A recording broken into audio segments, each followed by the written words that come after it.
What's up, chat? It's your boy Trash, and today I'm bringing you a review on Xenoblade Chronicles Definitive Edition for the Switch. When I started this game, I could only compare it and I could only keep thinking about Xenoblade Chronicles 2, which I loved very much, and I still do. However, my opinion about Xenoblade Chronicles 2 changed a lot after playing this game. In this game, the story is not about Rex, like in Xenoblade Chronicles 2, the story is about Shulk and his friends, and the Titans. Yeah, you live on two Titans, they've been at war, and it's your job to figure out why. And it's also your job to figure out who's the bad guys. To sum it all up, without spoiling, two Titans have been fighting for a really long time. Long ago, they hit each other, they kind of shut down, things live on them. You live on the Bionis, which is basically where all the living things, organic living things, live, and you're part of the homes, which is another word for humans. On the other Titan, there's robots. But not the good kind of robots like, Bumblebee. It's bad robots, like bad robots. And the best thing I can say about this game, and if you've ever watched me play it on Twitch, which I did, I've played the entirety of the game on Twitch, plus the epilogue. The game starts out very slow, but very pleasant to play. The more you go in, the more interesting it starts getting. And it was very hard for me to stop playing the game, because I felt like I was in a constant cliffhanger, which is great. I would say that if you like MMORPGs, you're gonna like this. It feels a lot like an MMORPG offline experience. And the reason why the second game went down in my consideration was for the fact that this game makes everything the second one makes, but simpler and more streamlined. It feels like Xenoblade Chronicles 2 has a lot of stuff to it that's not necessary, especially the kind of loot box system that they have with the blades, which in this game doesn't exist. Blades aren't even a thing in this game. The only thing in this game that you can RNG, and even so you can still kind of predict what you're gonna get, is gem crafting. And gem crafting is what you slot your gear with in order to have specific stats, just like an MMORPG, right? Another thing that really feels like an MMORPG is the fact that you can transmog your gear. If you've ever played World of Warcraft, you know what this means. It means that you can use the gear with the good stats, but have the looks of the gear you want to. So, of course, my team had a couple of bikini babes, as I had the best stats possible.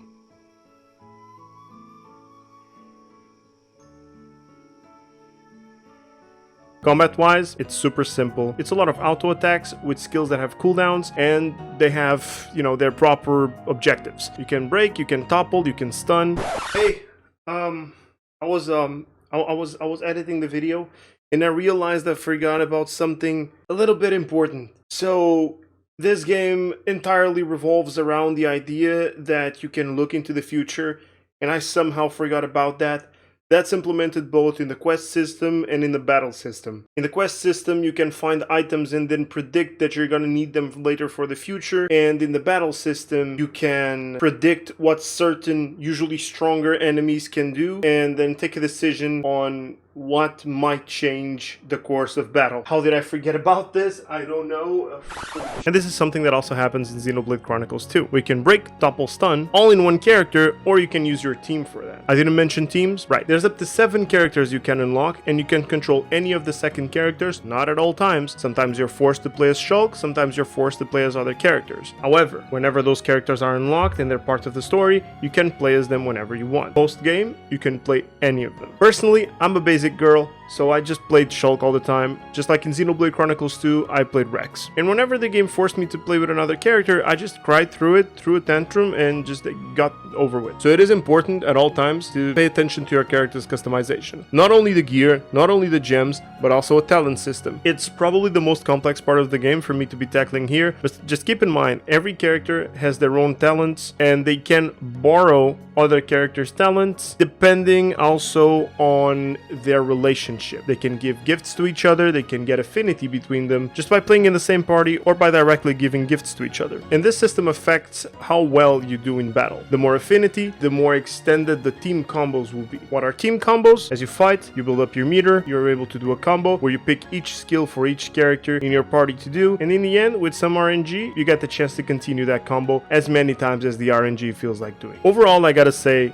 this game became one of my favorite games on the Nintendo Switch. I know it's not originally from the Switch, but I never played the other versions, the Nintendo DS version and the Wii version, or Wii U, the other version. I never played the other versions. I only played Xenoblade Chronicles 2. I never played X either, that's why I never talked about it during this video. I only played Xenoblade 1 Definitive Edition and Xenoblade Chronicles 2. Both amazing games, but if you ask me for which one you should go, I would say Xenoblade Chronicles 1. The graphics are pretty good for what it is. I have no complaints about that. Loading screens are extremely fast, everything's super smooth. I had no issues. There was a couple bugs, but nothing really game-breaking. As for the music, it was amazing. I talked about it several times during the streams. I was really enjoying the music, and that's something that's really part of the Xenoblade saga. Combat-wise, we already spoke about it. It feels a lot like an MMORPG, and I like it. I'm a fan of MMORPGs. If we're gonna talk about the voice acting, I feel like people are really divided here. Personally, I love it. I played it with voice acting in English, and I already expected a British accent, of course.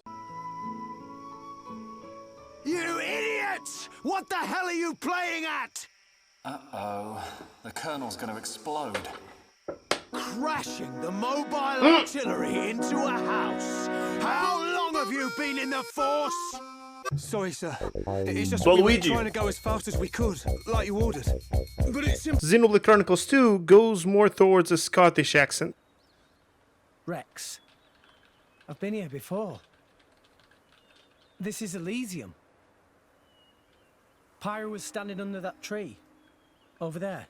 But it's pretty good. As for this one, it's literally, you know, typical UK accent. And I love it. I like it. I like it a lot. I know it's weird in the beginning, but then you get used to it. And then it's just like, oh, this is normal. I never played the game in Japanese, so I have no clue, but you have that option. Is it fun? Well, yes. For me, yes. A lot. It was a lot of fun. It was so much fun that I completed as much as I could of the game, and then I played the epilogue and finished it almost at 100% because the epilogue doesn't allow you to go back to where you were and complete everything or continue the story from where you are, unlike the main story of Xenoblade Definitive Edition, which allows you to continue with a New Game Plus or allows you to go back and continue your adventure. But like I said, I think it was about 55 hours or something like that the game took me to beat at my own pace, super relaxed, and I enjoyed every single minute of it. It's hard for me to put a number on this. I would say that it's a 10 out of 10. I want to say it's a 9 out of 10, but it really depends on your personal tastes. For me, certainly it's a 10 out of 10. There's always things that you could make a little bit better. There's some things where the game shows a lot of its age, but there's other things that the game surely feels like it's advanced. One of them is the fact that you can complete quests. Oh right, I didn't talk about the quests. There's the main quests. There's hundreds of side quests, which I would advise you to do so you can level up and make the last boss easier and the story overall easier. Right, but you can complete quests the moment you pick everything you have. Most of the quests. Let's say it's a fetch quest. In most games, you're used to an NPC tells you what to do, you go into another map to do it, you get the items, you come back and you deliver, right? In Xenoblade Chronicles, most of the times, from my experience, which I did almost every side quest I found, it was the NPC tells you what to do, you go and pick it up, the quest is delivered the moment you have everything, which is pretty advanced for the time that this was thought of, and I wish more games did that nowadays. The combat system, even though it's something I like, it's something that could be worked on a little bit more, but it's the style that they went for and it's what they went for, so I have no complaints. So overall, for me, it is a 10 out of 10. Right, that wraps it up. So in my opinion, should you buy this game? Should you play this game? Yes. If you like MMORPGs, I think you will like this. If you like JRPGs, I think you certainly will like it. I'm not a fan of long games, and I absolutely love this. I want to thank my friends over at Nintendo Portugal for giving me a key back then on release day. I'm only making now a video. I've explained that on my other social media. I want to start making more videos again. I want to make them shorter, and I want to make them more like this. So if you like it, let me know. Also, any other thoughts you have about the game if you've played it yourself? I would love to know your opinion, and I'm sure other people would as well. If you want an unfiltered version of all of my reactions, everything's over on Twitch. I save all the VODs for all the full playthroughs, so Xenoblade Chronicles 2 is one of them. It's huge, but it's there. Or just follow me and catch me live to watch me play them. As always, I hope you liked the video. Don't forget to subscribe, hit the bell. God, I hate saying this. Like or dislike, whatever you did, and I'll see you on the next one. Stay tuned.